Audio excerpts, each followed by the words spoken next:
Boa tarde para todo mundo. Quanto tempo eu não venho aqui, já até perdi a conta. Acho que pelo menos 4 ou 5 anos. Eu me recorde, depois de 2020 eu não estive aqui. Estava com saudade, que bom encontrar o centro tão bem cuidado, tão bonito, né? Algumas reformas, tantos amigos e amigas que eu não via também há um bom tempo. Então estou muito feliz de estar aqui. Gratidão à Fundação, a Deildo, Vitor Hugo pelo convite. Gratidão ao Emana Mantra, Lúcia e Pedro, por essa abertura. E depois da minha fala, a gente segue com essa música. Sai Baba disse que o canto devocional é uma das disciplinas mais importantes da nossa era para purificar o nosso coração, para aquietar a nossa mente, para facilitar que a gente sinta a presença de Deus.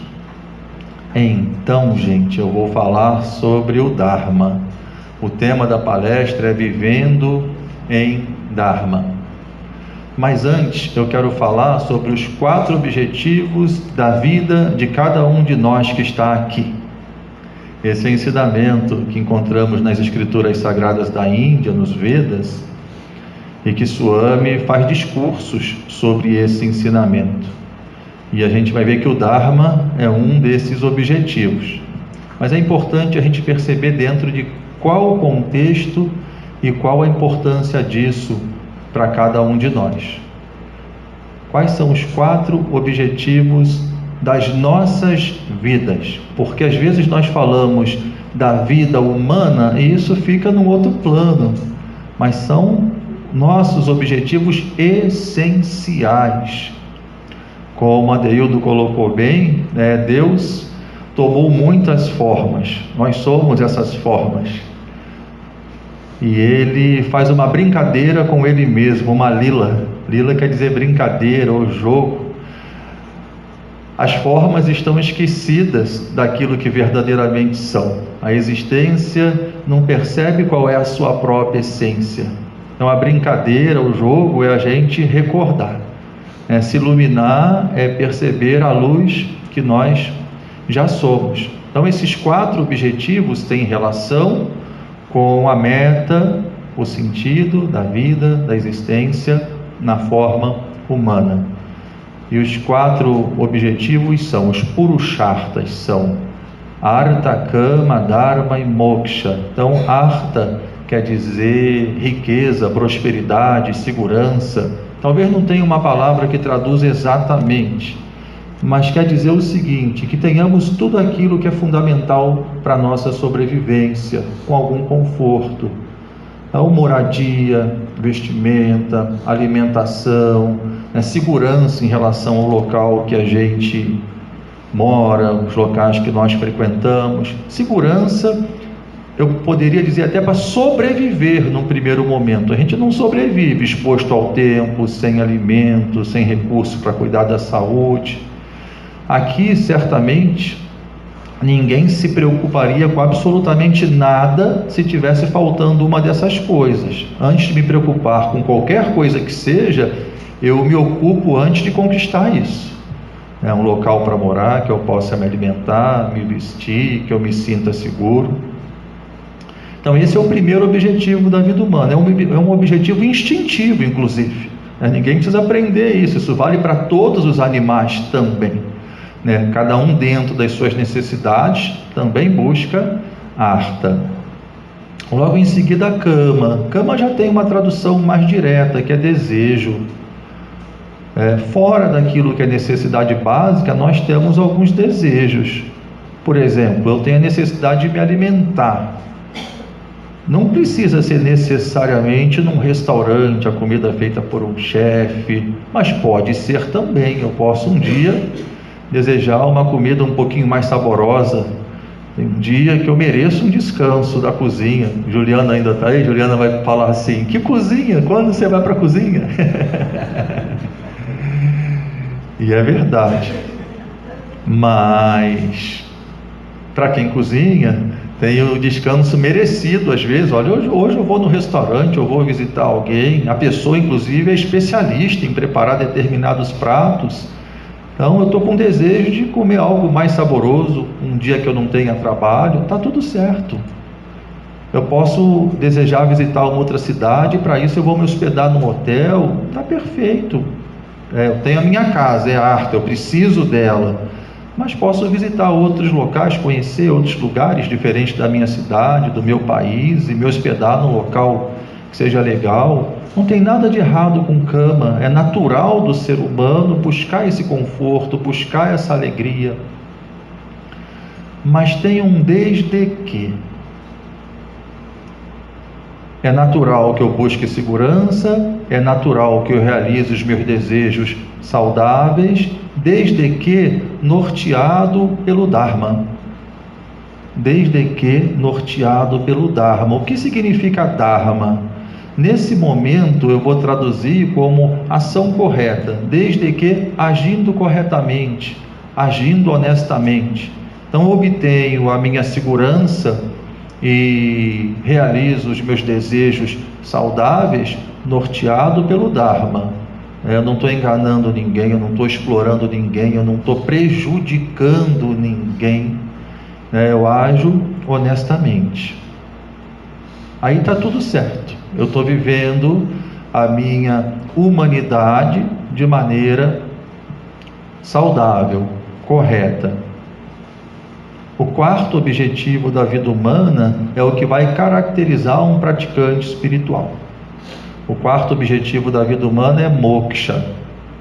Moksha quer dizer liberação. Liberação da ilusão.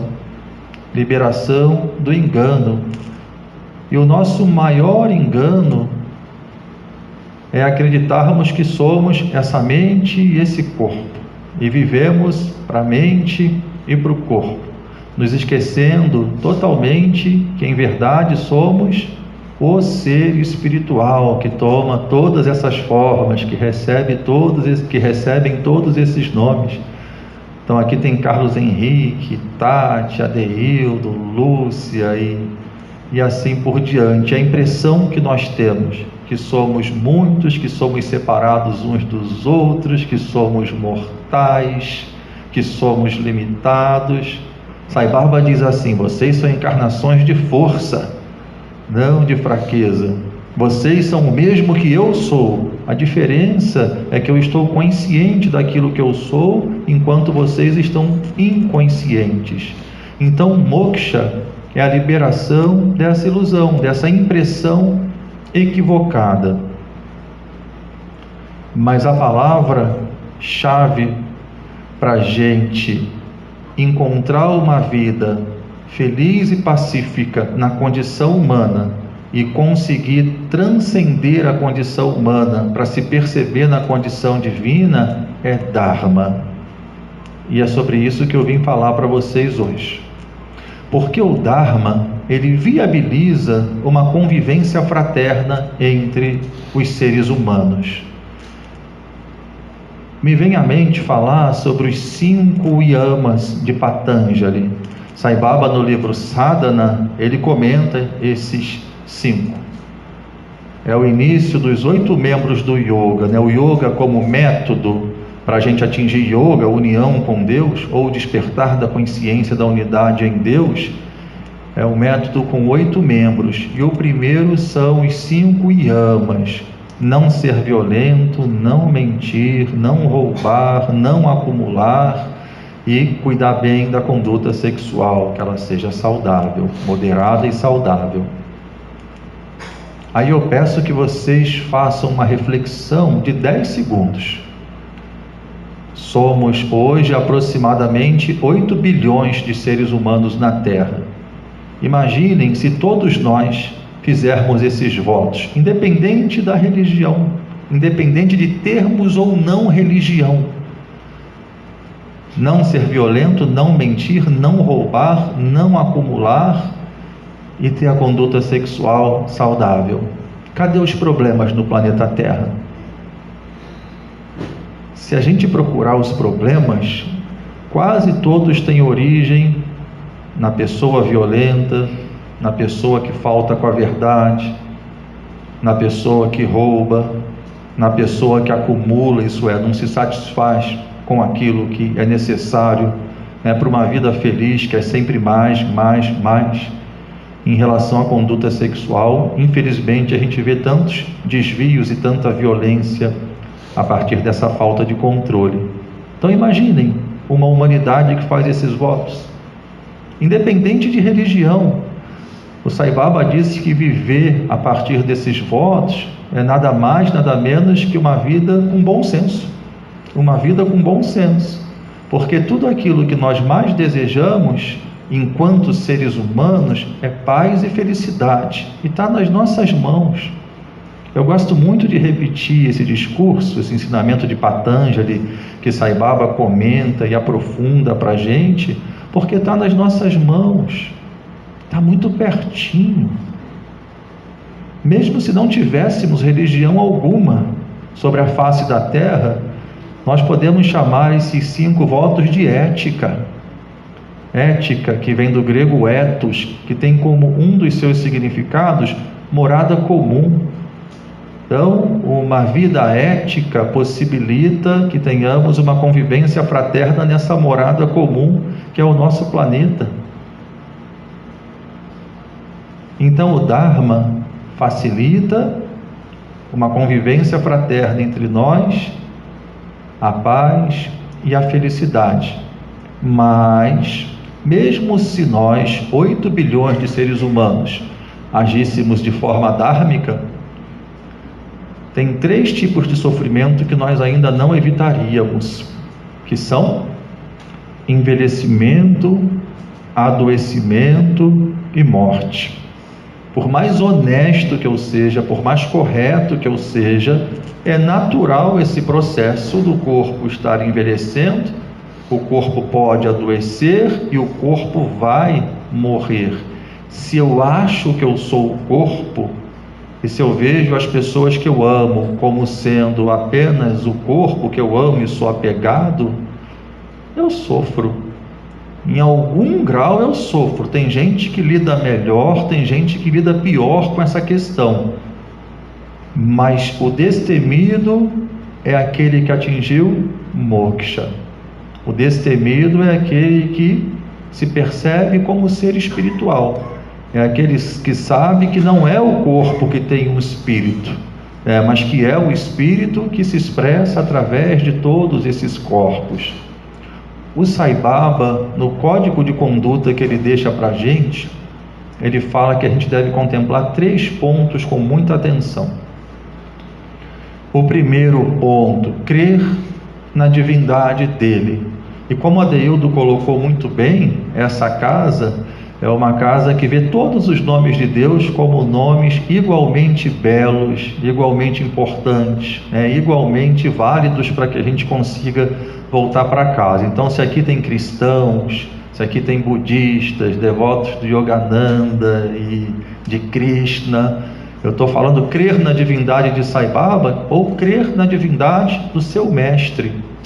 Quando a gente não crê na divindade de um Sadguru, de um guru verdadeiro, como Jesus, por exemplo, a gente está negando a possibilidade da divindade na gente, a gente não se dá conta disso. Então, Swami Vivekananda, um dos maiores mestres que já pisou nesse planeta, ele diz: a melhor forma de adorar a Deus é através de um guru. E é a forma mais desafiadora, porque é muito cômodo adorar um Deus que a nossa mente cria. Aí, quando a gente está com um pouquinho de preguiça, a gente também inventa uma desculpa, uma justificativa, para não agir de acordo com o Dharma. Vocês já vão entender essa minha associação do guru com o Dharma. Mas quando eu adoro a Deus através de um guru, eu não posso fugir da orientação dele, e a orientação dele vai me manter na direção do Dharma, além de não deixar a minha mente me pregar uma peça a partir da minha imaginação. Então, primeiro ponto, reconhecer a divindade do Guru. Segundo ponto, reconhecer que nós somos potencialmente divinos. Nós somos essencialmente divinos e podemos despertar, atualizar essa potência. E o terceiro ponto, eu coloco como mais importante para a gente. Isso pode ser feito aqui e agora. Quando eu digo aqui e agora, não entendam como nessa vida, eu estou falando aqui e agora, nesse instante, porque essa vida toda acontece nesse instante, não acontece nada fora desse instante. Então, quando eu digo, vai ser quando eu estiver mais preparado, mais maduro, tem gente que diz até numa próxima vida, é nesse instante. A gente não deve criar nenhuma ansiedade, nem uma autocobrança desmedida, mas é uma abertura permanente, com fé no Guru e com fé em si próprio. O Sai Baba disse que o primeiro passo para confiar em Deus é confiar em si próprio. E confiar em si próprio não é diferente de confiar em Deus. O Sai Baba disse que um guru corresponde a um dedo apontando para o nosso próprio coração.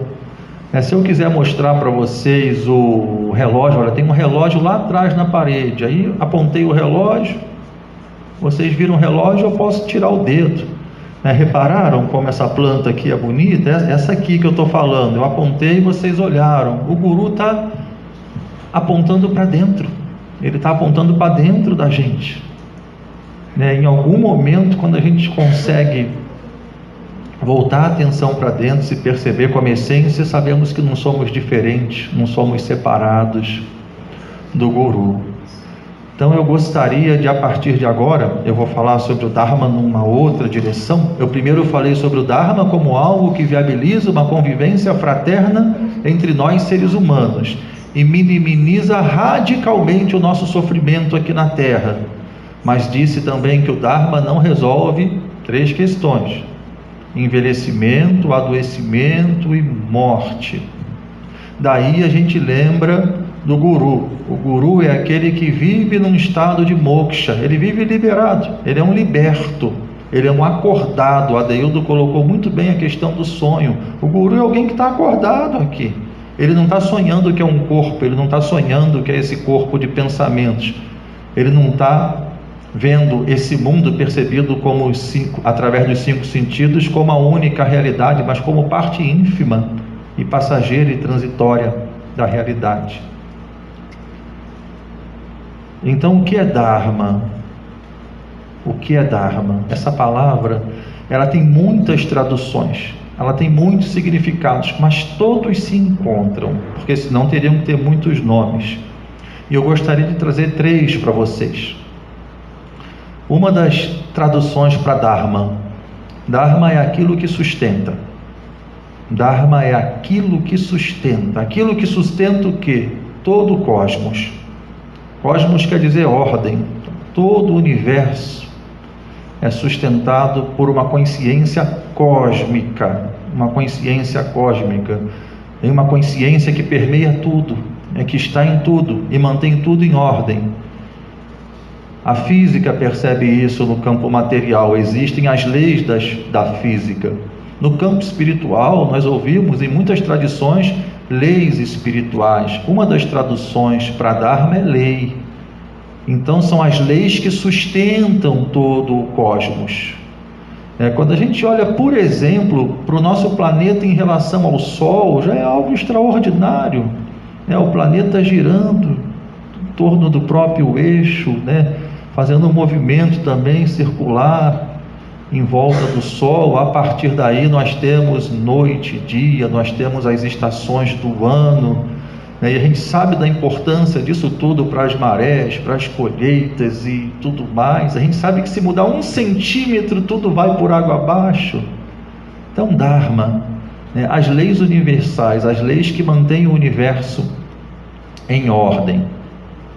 A gente pode falar que nesse sentido é a consciência divina, a consciência cósmica, a consciência divina operando através das suas leis. Quem é um iluminado? Um iluminado é aquele que deixou a identificação com corpo e mente e se religou, se recordou que é essa consciência plena, essa consciência divina. Então acessa o Dharma de forma direta. A partir daí, tudo que essa pessoa fala, tudo que essa pessoa ensina, se chama Dharma. Então, um outro nome para Dharma é ensinamento. A tradição que usa muito Dharma como traduzido por ensinamento é o budismo, né? O Dharmakaya, o corpo de ensinamentos do Buda. Vamos ouvir o Dharma. Então, o que o Sai Baba nos orienta é Dharma. O Evangelho de Jesus ensina o Dharma. O Bhagavad Gita, o diálogo de Krishna com Arjuna, ensina o Dharma. Todos os ensinamentos de todas as tradições verdadeiras são Dharma. E quando nós ouvimos o Dharma, qual o objetivo? Eu creio na divindade do Guru. O Guru é aquele que é a expressão da própria consciência cósmica no corpo humano.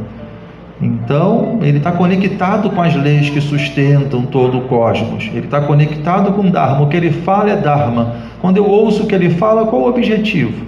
Praticar. Então, a gente chega na ação correta. A ação correta também pode ser uma das traduções da palavra Dharma.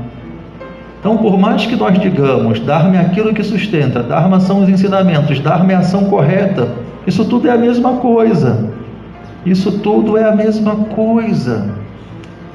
Então vejam que maravilha, quando nós decidimos verdadeiramente ter fé no Guru, lembrando que a palavra fé não é sinônimo de crença, mas é sinônimo de fidelidade. Em verdade não é nem sinônimo, assim, é a tradução para o português da palavra fidelidade.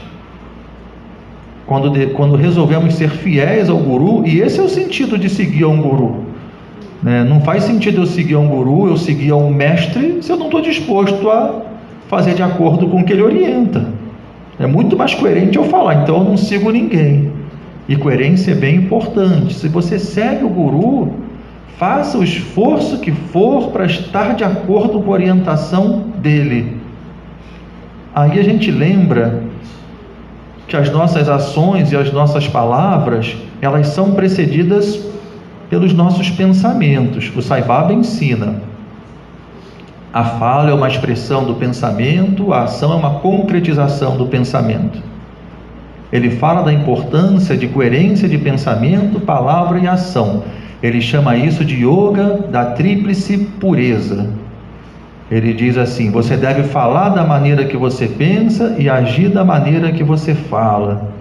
Ele diz assim: pensamentos geram palavras, palavras geram ações, ações geram hábitos. Seus hábitos moldam o seu caráter e o seu caráter define o seu destino. E qual vai ser o seu destino? Morrer sofrendo ou despertar espiritualmente? Se recordar daquilo que você verdadeiramente é. Ele diz que a escolha é sua. A escolha é sua aqui e agora. Nossa, mas eu despertar espiritualmente e me perceber como uma divindade, isso não é para mim. Parece que isso é humildade. Mas isso não é humildade, isso é pseudo-humildade do ego que quer se manter.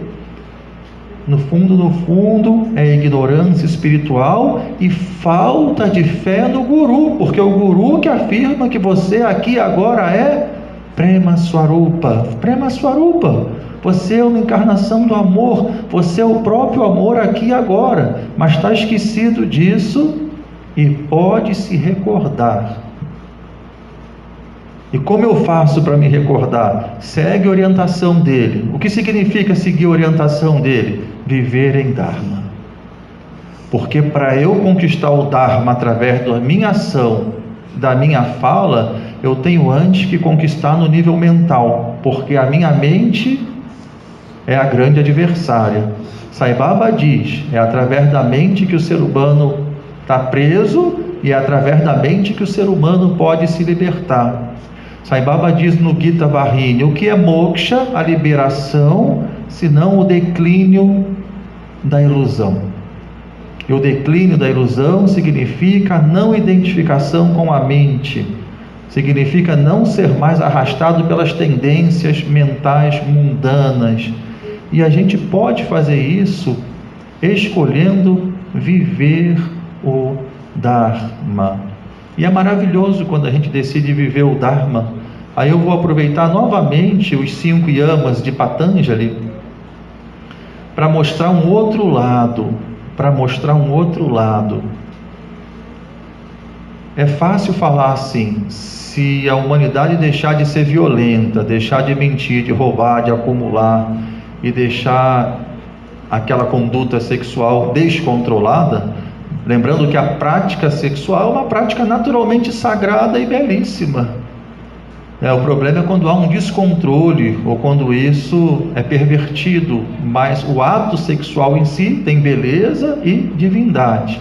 Mas quando a gente conquista isso, a gente pode olhar para uma humanidade vivendo de forma fraterna. Mas e para conquistar isso? Qual é o preço?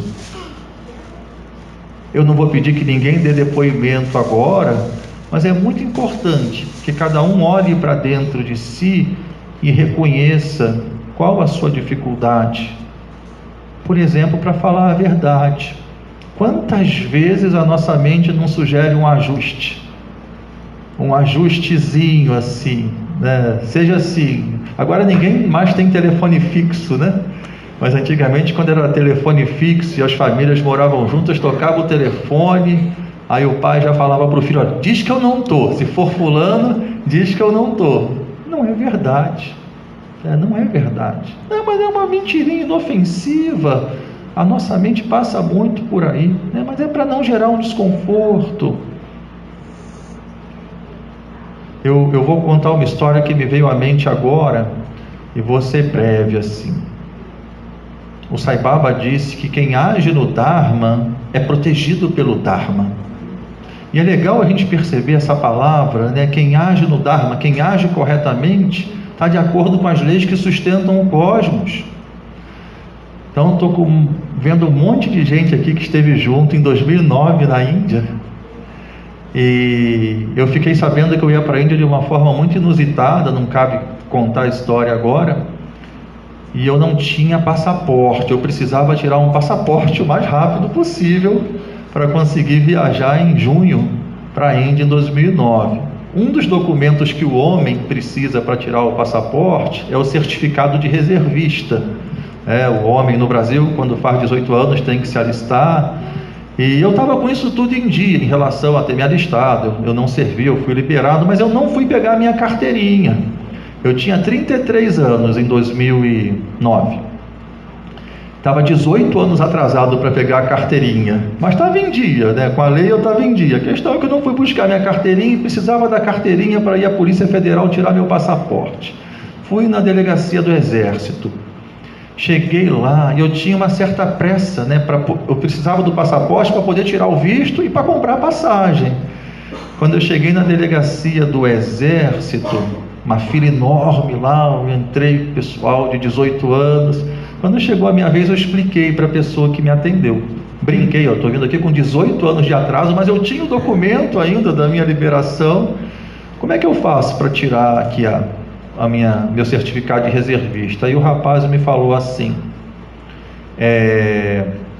você está dando entrada aqui, eu vou te dar 2 boletos, se eu não me engano, do Banco do Brasil, era bem baratinho. Você tem que ir lá pagar, voltar com xerox da identidade, do CPF, e daqui a 2 semanas você vem pegar a sua carteirinha.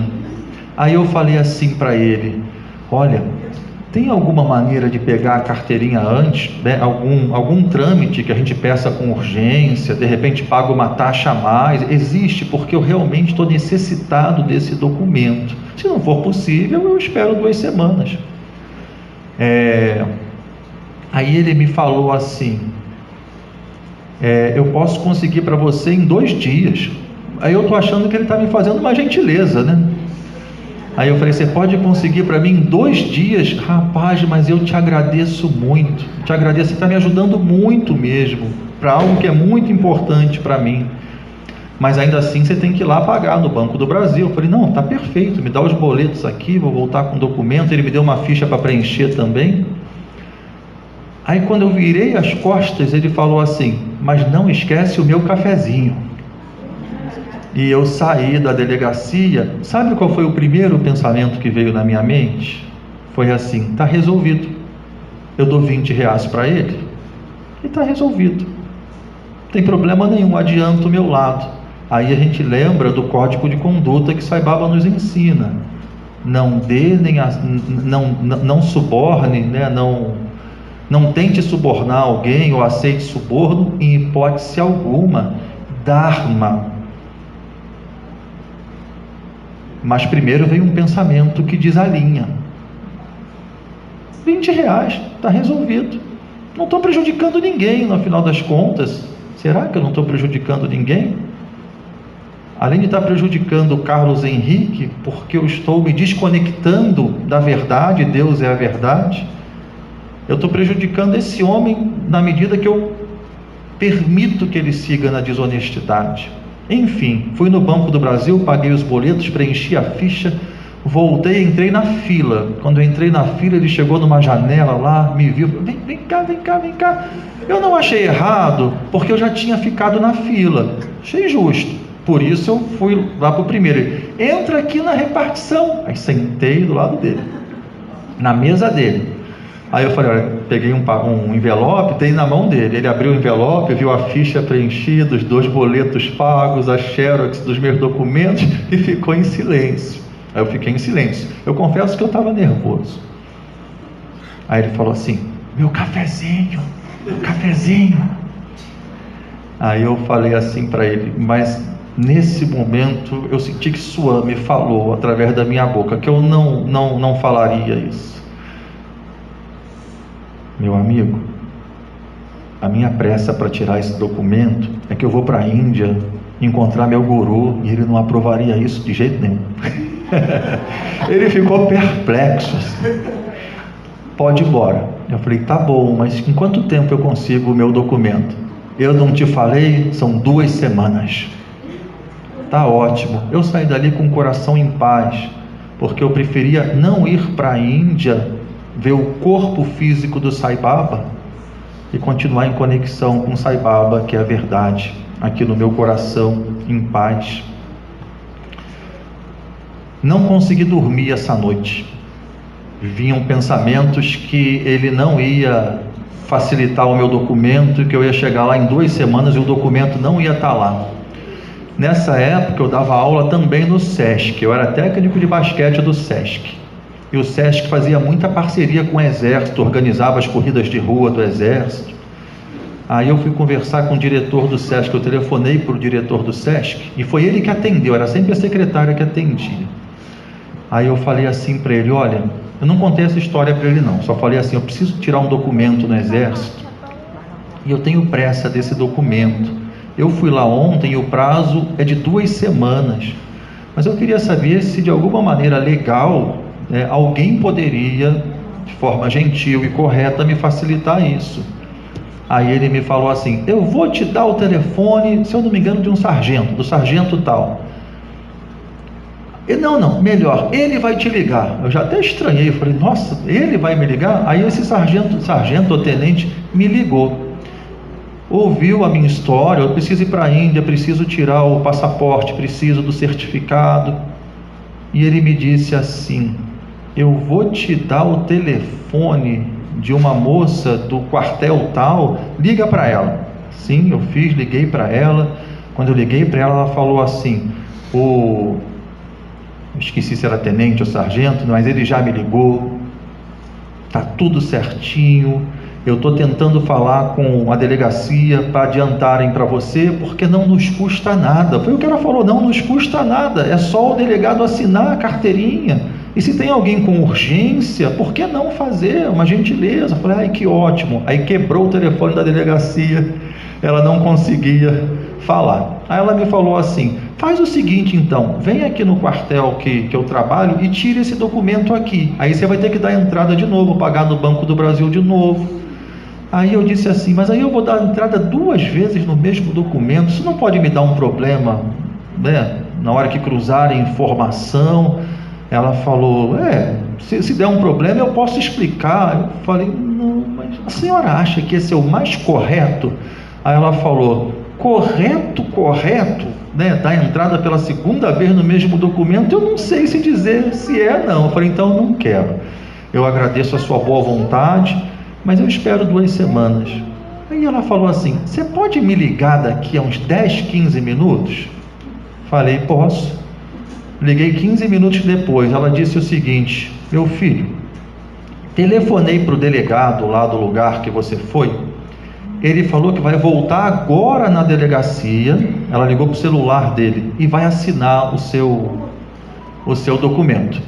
Mas você tem que conseguir chegar lá em 15, 20 minutos. Não consigo. Fui correndo, cheguei na delegacia. É uma delegacia do Exército que fecha 1h da tarde, uma coisa assim. Pelo menos era assim há bons anos atrás. Cheguei lá na delegacia, entrei, a delegacia fechou.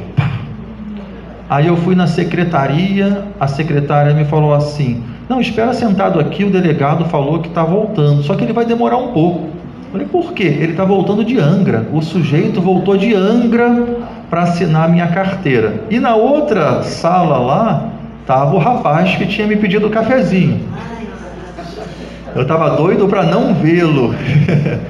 Aí chega o delegado fala assim comigo: perdão pelo tempo que eu te fiz esperar, mas eu não posso negar um pedido. Aí falou o nome da moça lá: eu não posso negar um pedido de fulana,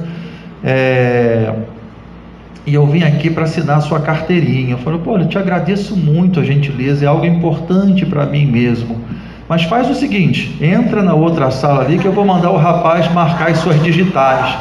Adivinha o funcionário que ele escolheu? O homem tremia. E nessa hora, quando ele deu a ordem, ele assinou a carteira, deu a ordem e foi embora. Ele foi continuar o trabalho dele. Eu escutei o rapaz falando assim: de quem ele é filho? E a resposta, né, vocês já sabem: quem age no Dharma é protegido pelo Dharma. O prazo seria de 2 semanas, com um cafezinho 2 dias, no Dharma menos de 24 horas. Então, gente, voltando no ponto, viver o Dharma, isso é agir corretamente, isso é agir de acordo com os ensinamentos espirituais, é o que purifica o nosso coração. Purificar o coração significa eliminar o egoísmo.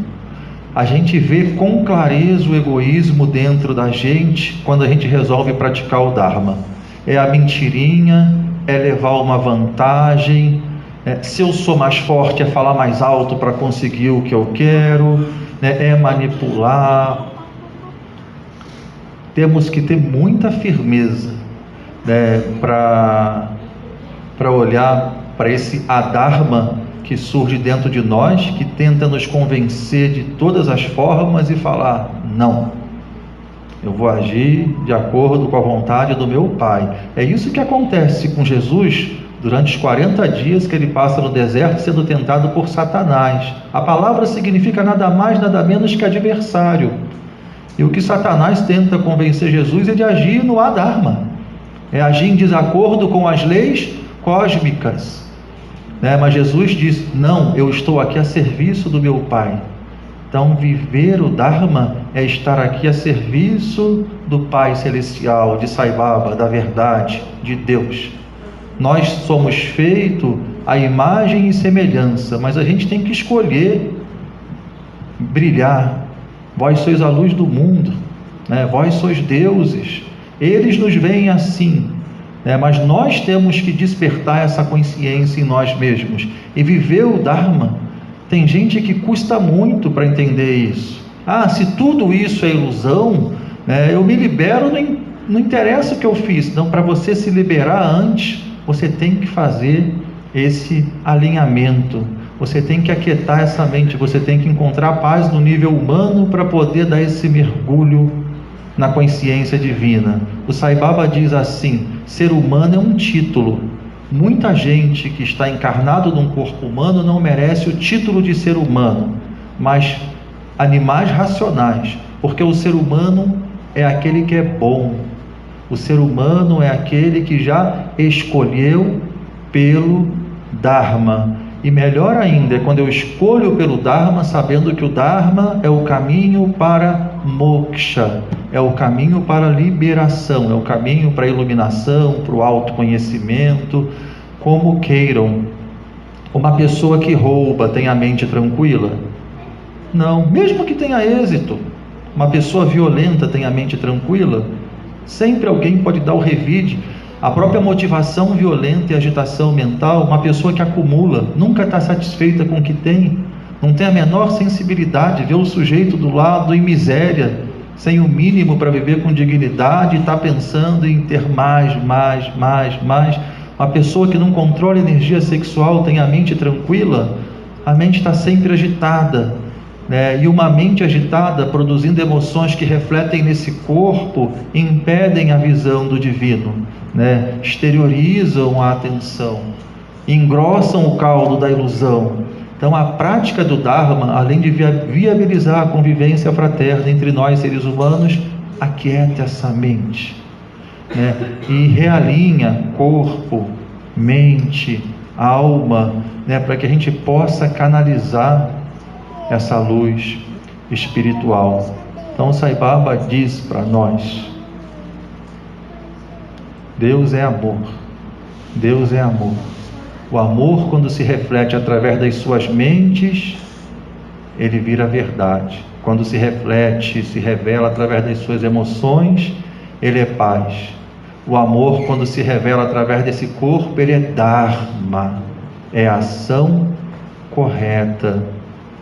Finalmente, uma pessoa totalmente preenchida pelo amor é uma pessoa que revela ahimsa, não violência, que é o valor espiritual. Então, queridas e queridos, eu espero ter contribuído nesse evento tão auspicioso da Fundação Sai Baba, que tenhamos sempre os nossos corações abertos para receber a graça de Sai, e a nossa mente sempre voltada para Ele, e esse voltada para Ele, para Deus, é voltada para o Dharma, é funcionando de acordo com o Dharma. Considera o seu coração um cadeado, palavras de Sai Baba. Considera o seu coração um cadeado e a sua mente uma chave. Se você vira a chave para um lado, ela tranca, se você vira para o outro, ela abre. Se você volta a sua mente para esse mundo e vive, como Adeildo colocou no início, para os prazeres transitórios que esse mundo oferece, você tranca o seu coração. Mas se você volta a sua mente para Deus e resolve viver de acordo com Deus, você abre o coração. E Sai Baba diz que a graça dele nesse instante é derramada sobre todos nós. Quanto mais abertos estiverem os nossos corações, mais nós experimentamos essa graça. Om Shri Sai Ram. Gratidão.